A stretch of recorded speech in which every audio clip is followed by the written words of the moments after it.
When is your ordination date? May 13th, and so it actually falls on the feast of Our Lady of Fatima. I told you I was a mama's boy. I'm a mama's boy times two. Been holding my rosary the whole time, and it's just that safety net to be able to. It's like holding her hand, and to have Mary, in that Marian feast, on this. On my ordination, and then the following day is Mother's Day to celebrate my first Mass in Weimar, Texas, on Mother's Day. Is a great gift that can move forward, and so it's truly a blessing. It means that I'm almost 4 months away, 4 months and a day or two, and so it's real. There is that real reality. And do you find out your assignment the day before, like?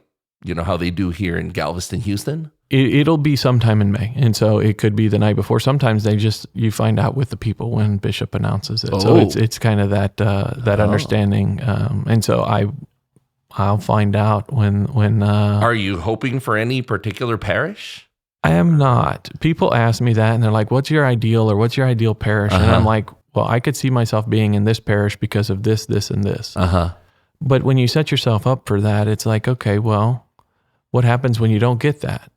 Our ideal is not what God is always wanting for us, because it may not stretch us. It may not allow us to grow. It may not allow us to encounter those people that our talent set is great and going to be used for. And so I have no preference.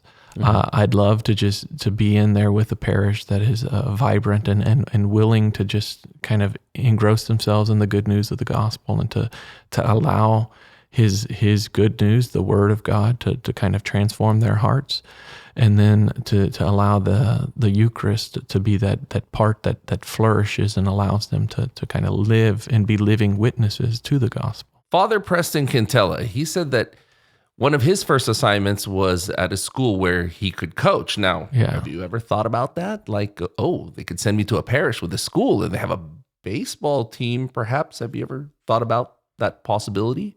I have. Other people have thought about it, and they've asked me, and I'm like, it's like, well, have a priest coach. That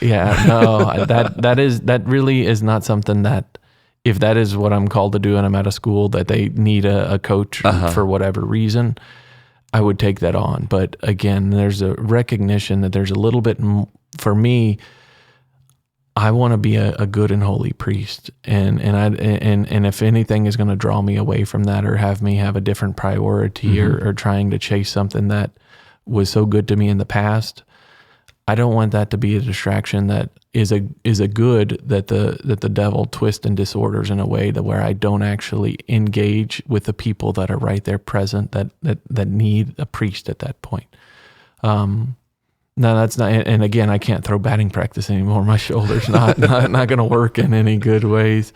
I could hit ground balls. I'd love to go stand on the football sidelines with the guys like some of our priests do at some of those Catholic schools. Go in the dugout, but I don't want to have to. I'm not. The X's and O's are for coaches, and that's kind of my understanding. And so that's not something that I'm rooting for.